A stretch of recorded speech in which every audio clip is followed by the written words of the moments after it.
profite aussi pour vous dire que si aujourd'hui, voilà, parce qu'on a des étudiants de tout horizon, si vous êtes perdu, que vous n'avez pas encore d'idée précise de votre orientation, c'est OK. Enfin, moi, je suis passée par le Master Messi. J'étais un petit peu aussi voilà, perdue dans mon orientation. J'ai fait partie d'une association Paris Enactus. Et c'est au fur et à mesure voilà, des expériences, des rencontres, des contacts, et en échangeant et en faisant part de vos doutes, voilà, vous allez avoir des réponses et petit à petit aussi peaufiner finalement ce projet professionnel.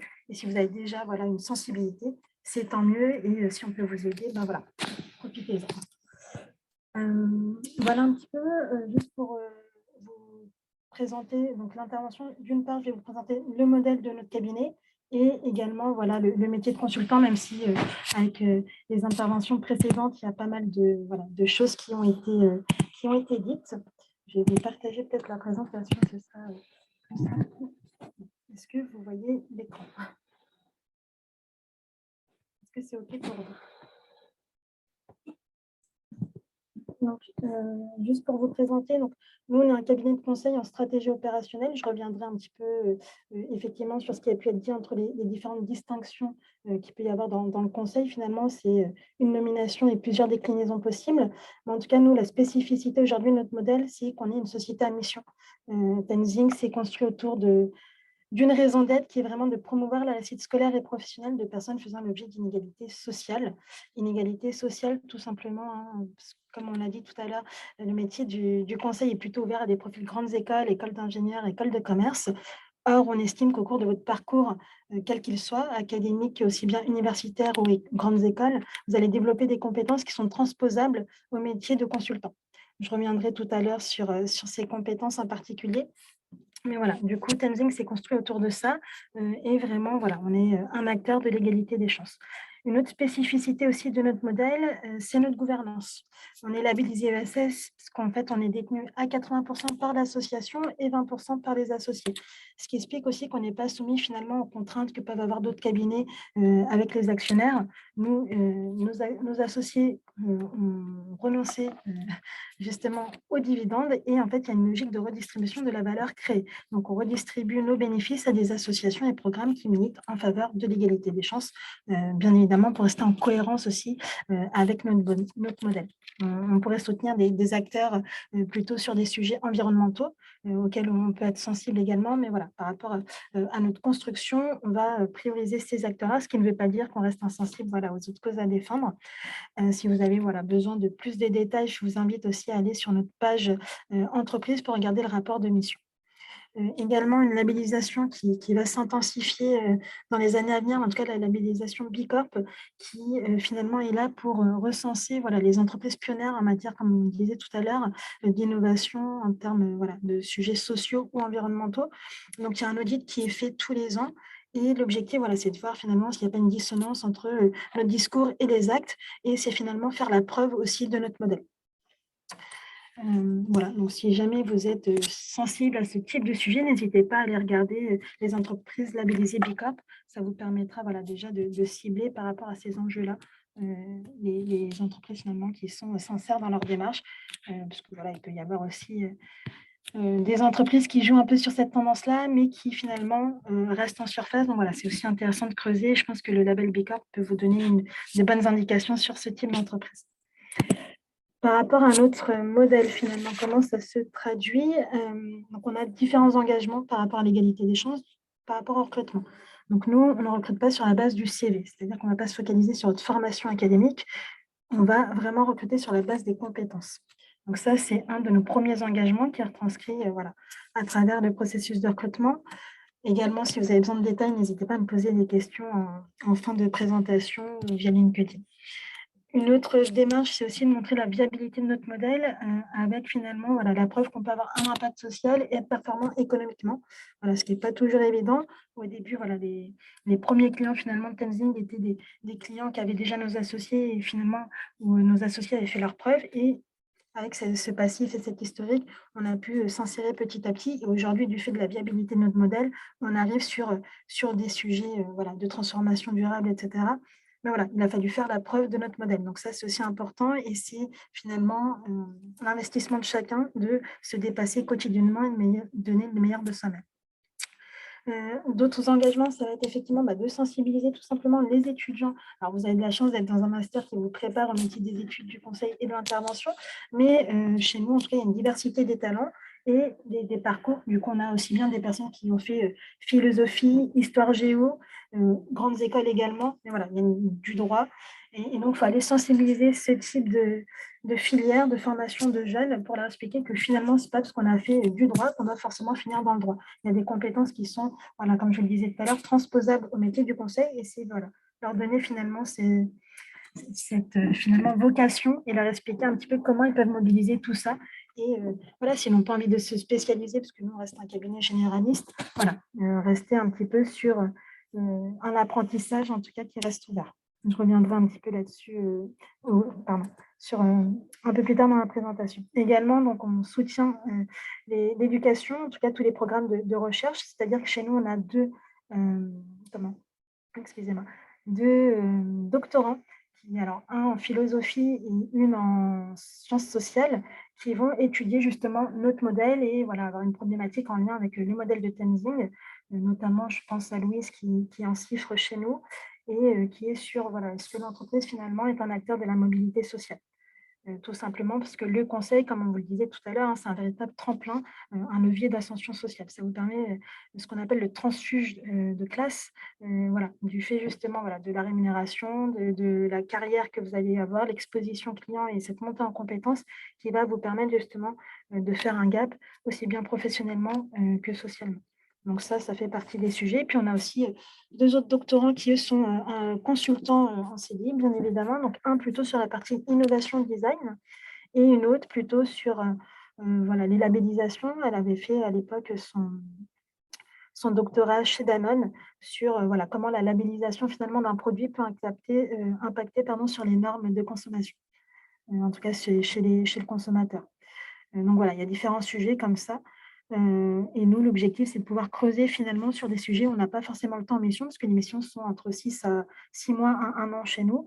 Et donc, du coup, des fois, on n'a pas forcément le temps et d'avoir des personnes qui prennent ce temps-là, ça nous permet d'approfondir le sujet et de pouvoir ensuite délivrer, par exemple, des livres blancs ou en tout cas de pouvoir pousser la réflexion pour les futures missions. Et également, on accompagne donc des acteurs, comme je vous le disais tout à l'heure, de l'économie sociale et solidaire, en tout cas qui militent en faveur de l'égalité des chances. Et donc, c'est notamment des associations qu'on va accompagner, par exemple, sur le changement d'échelle.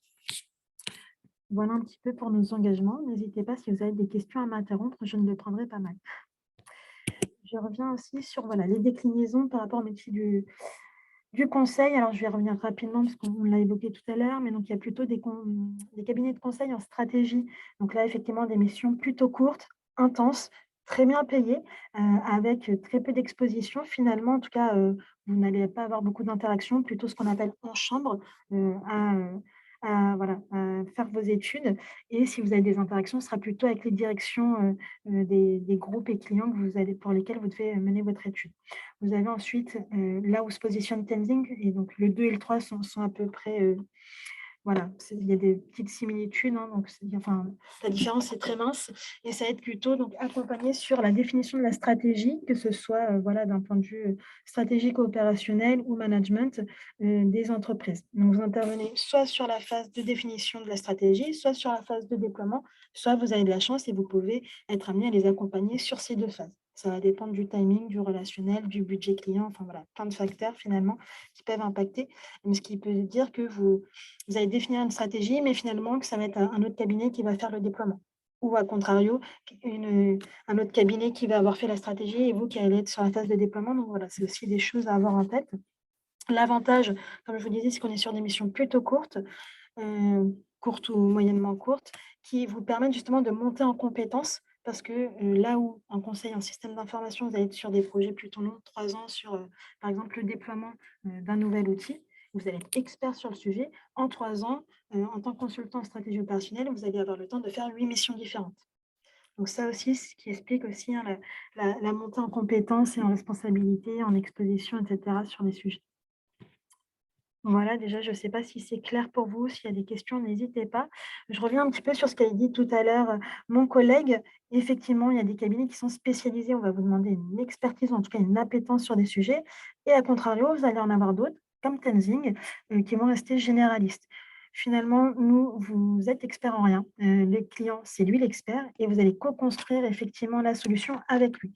Vous, vous êtes un expert en méthodologie, ce qui permet justement de pouvoir vous adapter aux différentes problématiques que vous allez rencontrer, aux singularités de chaque client. Donc ça, voilà, c'est aussi des choses à avoir en tête. Si demain, vous êtes spécialiste sur les sujets RSE, il y a des cabinets qui sont spécialisés sur ces sujets-là, ou vous pouvez venir dans un cabinet généraliste qui va traiter à la fois des sujets RSE, mais à la fois d'autres sujets que je vais vous présenter juste après. Après, chacun y trouve son intérêt. Est-ce que c'est bien d'être expert? Est-ce que c'est bien finalement d'être polyvalent et aussi d'avoir finalement d'autres sujets pour pouvoir justement pousser sa réflexion autrement? Ça, c'est chacun qui, voilà, en fonction de son positionnement, qui y voit son intérêt. Voilà. Le but, c'est que chacun y trouve sa place.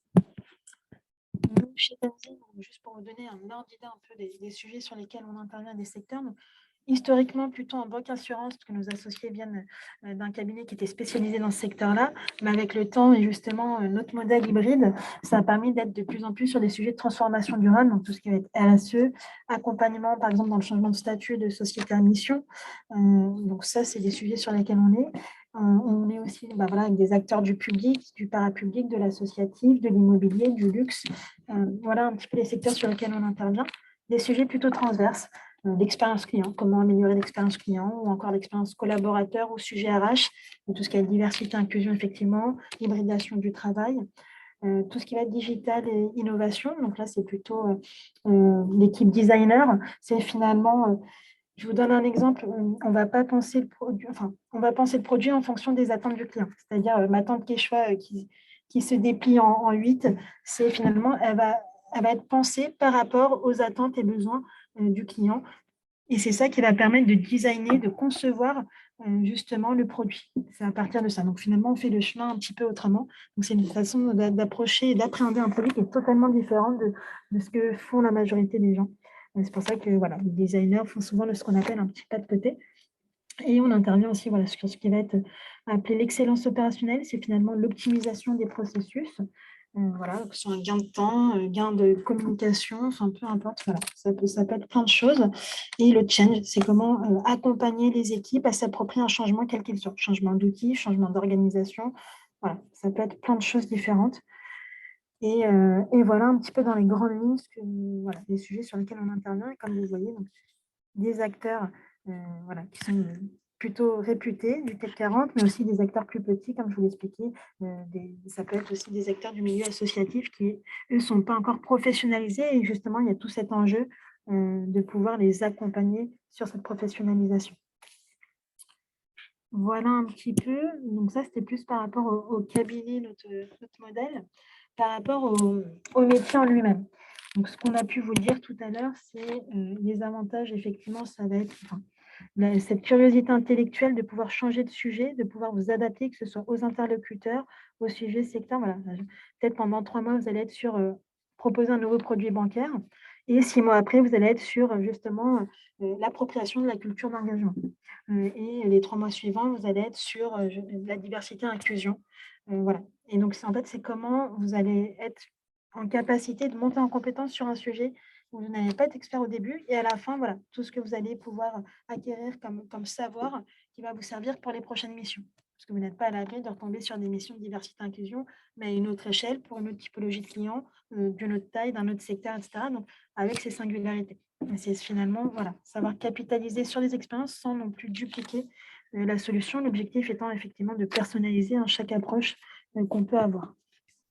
C'est aussi pour ça qu'on se bat chez Tenzing pour la diversité. Je refais une petite passerelle avec la présentation du cabinet, mais pour la diversité des talents chez nous, le fait justement d'avoir des personnes qui n'ont pas les mêmes parcours, ça permet de croiser les regards et d'avoir une créativité dans les solutions qu'on va apporter aux clients. Parce qu'on a un tel qui a fait de la philosophie, qu'on a un tel qui a fait du design, etc. Quand on va travailler, collaborer sur le sujet, voilà, il y a des choses qui vont sortir, qui vont faire qu'on va innover et proposer quelque chose voilà, dont le client n'aurait pas pu, auquel on n'aurait pas pu penser tout seul. Donc ça aussi, c'est quelque chose, voilà, vous êtes stimulé intellectuellement. Il y a effectivement, la possibilité d'être avec des décideurs. Vous allez être, exposé aussi bien, donc comme je vous disais tout à l'heure, aux décisionnaires de grands groupes, mais aussi aux équipes terrain lorsque vous allez devoir faire des enquêtes. Tout à l'heure, on parlait d'analyse de données, d'études. Ça fait partie du métier de consultant. Donc ça aussi, c'est voilà, comment, finalement s'adapter, en termes de langage, de technicité, de vulgarisation, de formalisation. Donc tout ça, c'est les compétences transposables. Quand vous écrivez un mémoire, que vous faites vos partiels, voilà, vous vous adaptez aussi à qui corrige votre copie, en fonction du sujet traité aussi, comment vulgariser peut-être des termes qui sont scientifiques ou voilà, un peu, éloignés du grand public. Voilà, tout ça, c'est des choses qu'on retrouve dans le métier de consultant. La rémunération, en sachant que chez Tenzing, un consultant junior est à 40K, donc commencer sa vie active avec 2 000 € net par mois, voilà, je pense que c'est aussi quelque chose qui peut être attractif effectivement. Et puis voilà. Et après, ce qui peut être vu comme des contraintes, donc le fait de changer tout le temps, si effectivement vous préférez avoir votre zone de confort et ne pas être, en tension, voilà, ça peut être, compliqué. Le fait effectivement, que, bah, parfois il y a des périodes de rush. Alors chez Tenzing, on fait en sorte qu'il y ait un équilibre vie privée, vie pro, mais il faut avoir conscience qu'en fonction, des rendus, clients, bah, il y a des semaines où ça peut être plus compliqué. Voilà, donc ça aussi. Et effectivement l'exigence, le fait que vous soyez exposé, le fait que ce soit des sujets stratégiques, c'est voilà, faut être en capacité aussi de s'armer et puis aussi en fonction des décisionnaires, voilà, être en capacité de leur dire les choses sans langue de bois, de leur montrer aussi leurs incohérences pour faire avancer ou non les choses. Mais en tout cas, voilà, le métier de consultant, c'est travailler pour le client, mais c'est pas dire non plus oui à tout ce qu'il peut vouloir. C'est aussi, voilà, lui dire: «Bah, voilà, peut-être aujourd'hui, il y a du budget, il y a pas de budget, les objectifs sont pas clairs ou pas cohérents avec, les moyens qui y sont mis et cetera». Et donc ça aussi, ça fait partie du métier de consultant, d'être au clair pour pouvoir co-construire en bonne intelligence la solution avec le client. Voilà un petit peu, et peut-être pour vous donner des exemples. Alors après par rapport à Tenzing, effectivement, on a, heu, une adaptation au profil, le fait que chacun ait un parcours différent, on va vous intégrer, dans parce qu'on a une formation pour les consultants juniors, je pense, à vous futurs diplômés, où finalement on va vous former au métier de consultant par rapport aux attendus, capitaliser sur vos forces et voilà, vous faire monter en compétences là où vous pourriez avoir des lacunes. Et une fois seulement où vous êtes prêt, à être staffé, on vous met en mission client. Et voilà, on ne vous lâche pas dans le grand bain sans vous avoir donné les billes. Donc, comme disait tout à l'heure monsieur Moati, voilà, que ce soit du PowerPoint, de l'analyse de données. Donc tout ça, voilà, on vous donne, les grandes lignes et puis bien évidemment, on partage avec, les pairs, les réalisations qui ont pu être faites. Je vais peut-être vous donner des exemples pour que vous puissiez concrétiser un petit peu nos sujets d'intervention. Donc là, récemment, il y a une mission qui a été menée pour un de nos clients dans le secteur bancaire. Donc, voilà, on peut se dire, sujet glamour ou pas, ça, chacun y voit son intérêt. En tout cas, chez Tenzing, il faut aussi avoir cette, comment? Ce recul-là de se dire: «Peut-être que je travaille pour un secteur bancaire et je ne vois pas l'utilité au premier abord». Par contre, le fait d'avoir gagné cette mission, ça nous a permis de remporter, bah, de l'argent, et cet argent va pouvoir être redistribué par la suite à des acteurs, en faveur, de enfin voilà, qui militent en faveur de l'égalité des chances. Donc c'est ce qu'on appelle du B2B to impact. Donc voilà, si, c'est quelque chose avec lequel vous arrivez, à être au clair, c'est très bien. Après effectivement, si vous voulez avoir, une utilité directe et vous vous dites: «Bah, au quotidien, je ne vois pas forcément où est, ma plus-value». Voilà, ça, c'est peut-être aller chercher des métiers ou en tout cas des structures où vous allez voir l'impact directement. Et après, nous, on essaye dans tous les cas d'infuser, de diffuser notre ADN auprès de chaque client et dans chacune de nos solutions. Et donc là, pour revenir, à cet exemple, c'est l'appropriation de la culture de l'engagement. Donc c'est finalement comment, diffuser, voilà, la sustainability. Donc comment on procède? En sachant que c'était pour un acteur qui est implanté au niveau international, donc il faut prendre en compte, bah, la taille du projet, les spécificités du fait de cette internationalité, parce que chaque, pays est différent, a une culture différente, une sensibilité différente aussi au sujet. Et donc c'est, voilà, d'une part, faire cet état des lieux, ensuite, voilà, interviewer, les différentes parties prenantes, parce que l'objectif, c'est vraiment de diffuser, de voilà, du plus haut niveau jusqu'aux collaborateurs terrain. Et donc voilà, comment on fait? En passant par des intermédiaires, les managers, des interviews. Et c'est pas simplement interviewer les personnes qui sont sensibles au sujet, c'est aussi, voilà, se frotter aux personnes qui peuvent être réfractaires pour justement en faire sortir des choses. Ce qui va permettre ensuite de pouvoir déployer les bons outils pour, diffuser, justement cette culture et en fonction du niveau de maturité de chacun. Que ce soit en termes, culturels, en fonction du pays, mais aussi en termes, voilà, d'entité, puisque peut-être qu'il y a une entité, chez ce client qui va être plus sensible à une autre entité. Donc voilà, c'est comment, permettre cette diffusion et cette cohérence et éviter finalement le greenwashing et permettre une sincérité aux différents échelons et que chacun voilà, s'y reconnaisse aussi. Je vais être obligé d'encore jouer de mauvais rôles. Le temps Pas de passe souci, et il j'accélère va falloir simplement. penser à, ouais, il va falloir penser à conclure. Ça marche. En tout cas, voilà, tout ça pour revenir sur la méthodologie, voilà, il y a à la fois de l'étude, enfin de l'analyse de données, des benchmarks, de la lecture.